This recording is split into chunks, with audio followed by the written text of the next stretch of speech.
ओम शांति।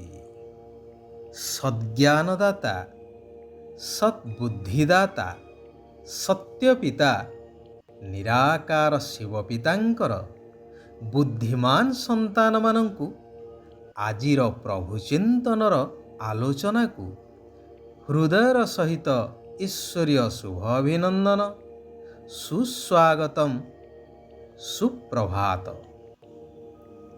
भगवान कहउछंती जेतेबेले तुमे शिव बाबांकर अर्थात ईश्वर पितांकर हो जाउछ सेतेबेले तुमे बिना मूल्य रे गोटिए सेकेंड रे जीवन मुक्ति अधिकार पाई जाउछ। भगवानंको उपरे निश्चय आसीगला। भगवान जीए जेपरी ठीक सही भली सठिक परिचय मिलीगला तो संपत्तिर अधिकार प्राप्त हो गला। कहानीटी रु आमे आजिर कथावस्तु को आरंभ करिबा। थरे जने शिकारी जंगल रे शिकार करने को जाइथाए। देखिला हरिणटी लटा उहाड़े बुलुछि। से ताकू लक्ष्य करी सर निक्षेप कला एवं हरिणटी मध्य सहीठारे शिकार हो गला। ठीक एतिकी बेले गोटिए चिताबाघ शिकारी उपर को लंफ प्रदान करिवार देखि शिकारी मध्य तुरंत ता उपर को सर निक्षेप कला। सरटी मध्य लक्ष्य भेद कला। हेले सेतेबेलकु बाघटी लंफ प्रदान करि सारिथिला एवं शिकारी को तार शक्त दांतरे भिड़ी धरिथिला। शेषरे उभय शिकारी आउ बाघर मृत्यु हेला। बुदा उहाड़े थाई चतुर बिलुआटीए ए सबु देखुथिला। समस्ते मरी पड़िथिवार देखि आनंदरे नाचिबारे लागिला। कारण एका थरके बिना परिश्रम रे एते गुड़िए खाद्य मिलीगला। से विचार कला, हरिण, बाघ आउ मनीष ये तीनिटी शिकार मोर अनेक दिनर खाद्य होइजिवो। आज तो बेल गड़ीगलाणी। रातिक पई एई धनुरे लागिथिबा चमड़ार डोरटी को खाईदे चलई देवी।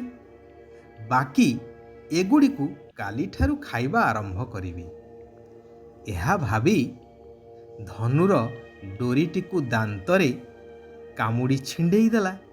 हेले कौन सी जानिथिला जे एही डोर छिंडिबा द्वारा धनुर दंडटी छिटिकी जाई आघात देबो बोली। कहिबा बाहुल्य जे डोर छिंडी जिबारु तीक्ष्ण धनु बाड़ीटीर गोटिए पट सीधा जाई बिलुआर छाती रे गलीगला एवं तार मध्य सेइठारे मृत्यु हेला। तेबे समस्ते जानिछंती जे बिलुआ भारी चतुर बोली।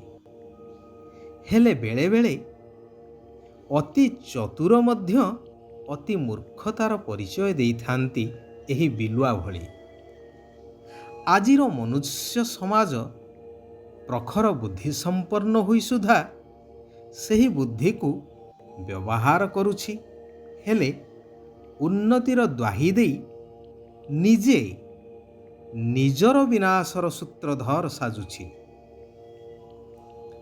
आध्यात्मिकतार द्वाही देई नानादी अंधविश्वास आउ कुसंस्कार को आपणई नेछि।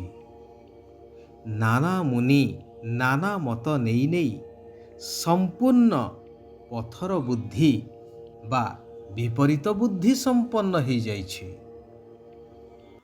तेणु बुद्धिदाता पिता परमात्मा कहउछंती सच्चा सच्चा आत्मिक यात्रा करिबा एवं करेइबा अर्थात निजर वास्तविक स्वरूप बिंदु स्थिति रे स्थित होई निराकार बिंदु पितांकु मने पकेइबा पाई निराकार दुनिया अर्थात ପରମଧାମ ବା ବ୍ରହ୍ମଲୋକକୁ ଯାତ୍ରା କରିବା।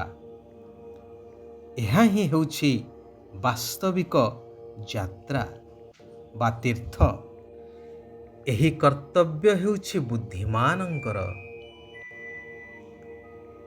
ଯେଉଁ କଥା କୁହାଯାଏ କି ସକଳ ତୀର୍ଥ ତୋ ଚରଣେ, ବଦ୍ରିକା ଯିବି କି କାରଣେ, ଅର୍ଥାତ୍ ମନେ ମନେ ମନେ ପକେଇବା ବା ମନ୍ମନା ଭବ। ଏହି ଆତ୍ମିକ ଯାତ୍ରା ବା ବାସ୍ତବିକ ଯାତ୍ରା ଦ୍ୱାରା ଅନ୍ୟ କୌଣସି ଯାତ୍ରାର ଆବଶ୍ୟକତା ହିଁ ରହିବ ନାହିଁ। କାରଣ ଏହି ଯାତ୍ରା ଦ୍ୱାରା ଆତ୍ମା ଶତପ୍ରଧାନ ପବିତ୍ର ହୋଇଥାଏ। ଅନ୍ୟ କୌଣସି ଯାତ୍ରା ଦ୍ୱାରା ଏହା ସମ୍ଭବ ନୁହେଁ।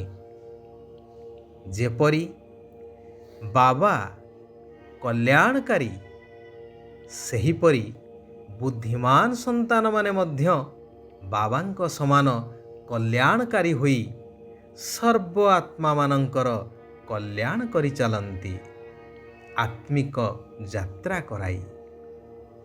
ସେଥିପାଇଁ ବାବା କହୁଛନ୍ତି, ପିଲାମାନେ, ତୁମେମାନେ ନିମିତ୍ତ ହୋଇ କର୍ମ ଆଦି କରି ସଂସାର ସମ୍ଭାଳି କେବଳ ମୋତେ ମନେ ପକେଇ ଚାଲ। କୌଣସି ଦେହଧାରୀଙ୍କୁ ମନେ ପକାଅ ନାହିଁ। ଯଦି ଦେହଧାରୀଙ୍କୁ ମନେ ପକେଇବ, ତେବେ ଦେହ ଅଭିମାନୀ ହୋଇଯିବ, ଯାହା ହେଉଛି ସର୍ବବିକାରର ଜନନୀ। ଯେପରି ଅର୍ଜୁନଙ୍କୁ କୁହାଗଲା କି ତୁମେ ଧନୁ ଧରି ସମସ୍ତଙ୍କୁ ସଂହାର କରି ଚାଲ, ହେଲେ ଅର୍ଜୁନ କହିଲେ, ପ୍ରଭୁ, ମୁଁ କାହାକୁ ମାରିବି? ସମସ୍ତେ ତ ମୋ ନିଜର। କିନ୍ତୁ ତାଙ୍କୁ କୁହାଗଲା, ତୁମେ କ'ଣ ମାରିବ? ସମସ୍ତେ ମରି ପଡ଼ିଛନ୍ତି, ତୁମେ କେବଳ ନିମିତ୍ତ ହୋଇଯାଅ। ଠିକ୍ ସେହିଭଳି ବର୍ତ୍ତମାନ ଏହି ପୁରୁଣା ପତିତ ଦୁନିଆ ବିନାଶର ଦ୍ୱାର ଦେଶରେ। ତେଣୁ ସେଥିରୁ ବୁଦ୍ଧିକୁ ହଟେଇ ଦେବା ଦରକାର। ବୁଦ୍ଧି ଲଗେଇବା ବୁଦ୍ଧିହୀନତାର କାର୍ଯ୍ୟ। ଏହି କଥା ସମସ୍ତଙ୍କର କାନରେ ଶୁଣେଇ ଚାଲ। ସମସ୍ତଙ୍କୁ ନିରାକାର ପିତା ପରମାତ୍ମାଙ୍କର ପ୍ରକୃତ ବା ବାସ୍ତବିକ ପରିଚୟକୁ ଦେଇ ଚାଲ। କୁହାଯାଏ, ମାଗିବା ଠାରୁ ମରିବା ଭଲ। ଭଗବାନଙ୍କ ଠାରୁ ସବୁ କିଛି ପ୍ରାପ୍ତ ହେଲା ପରେ ଶ୍ରେଷ୍ଠ ଜ୍ଞାନ ଆଧାରରେ କାହାକୁ କିଛି ମାଗିବା ଉଚିତ ନୁହେଁ। କଲ୍ୟାଣକାରୀ ହୋଇ ସମସ୍ତଙ୍କୁ ପ୍ରକୃତ ରାସ୍ତା ଅର୍ଥାତ୍ ମୁକ୍ତି ଆଉ ଜୀବନ ମୁକ୍ତିର ରାସ୍ତା ବତେଇବା ଦରକାର। ଶିବ ବାବା କହୁଛନ୍ତି, ନିଜର ସର୍ବସମ୍ପତ୍ତିକୁ କାର୍ଯ୍ୟରେ ଲଗାଇ ବୃଦ୍ଧି କରୁଥିବା ଯୋଗୀ ତଥା ପ୍ରୟୋଗୀ ଆତ୍ମା ହୁଅ। ଭଗବାନ ବର୍ତ୍ତମାନ ସର୍ବଶକ୍ତି ଆଉ ସର୍ବଗୁଣରୂପୀ ସମ୍ପତ୍ତି ଗୁଡ଼ିକୁ ଦେଇଛନ୍ତି ପ୍ରୟୋଗ କରିବା ପାଇଁ। ଏହାକୁ ଯିଏ ଯେତେ ପ୍ରୟୋଗ କରିବ, ସିଏ ସେତେ ପ୍ରଗତି କରି ଚାଲିବ। ଯୋଗର ଅର୍ଥ ହେଲା ପ୍ରୟୋଗ କରିବା ଏବଂ ପ୍ରାପ୍ତି କରିବା। ଏହାଦ୍ୱାରା ଖର୍ଚ୍ଚ କମ୍, ସଫଳତା ଅଧିକ ମିଳିଥାଏ। ତ୍ୟାଗ ହିଁ ଭାଗ୍ୟ ବଦଳି ଦେଇଥାଏ ବା ଭାଗ୍ୟ ବନେଇଥାଏ, ଏହା କଥିତ ଅଛି। ତେବେ ପ୍ରକୃତ ତ୍ୟାଗ ହେଉଛି ବିକର୍ମର ଏବଂ ବିକାରର ତ୍ୟାଗ କରିବା। ଆଚ୍ଛା, ଆଜି ପାଇଁ ଏଇଠାରେ ଆମେମାନେ ବିରାମ ନେବା।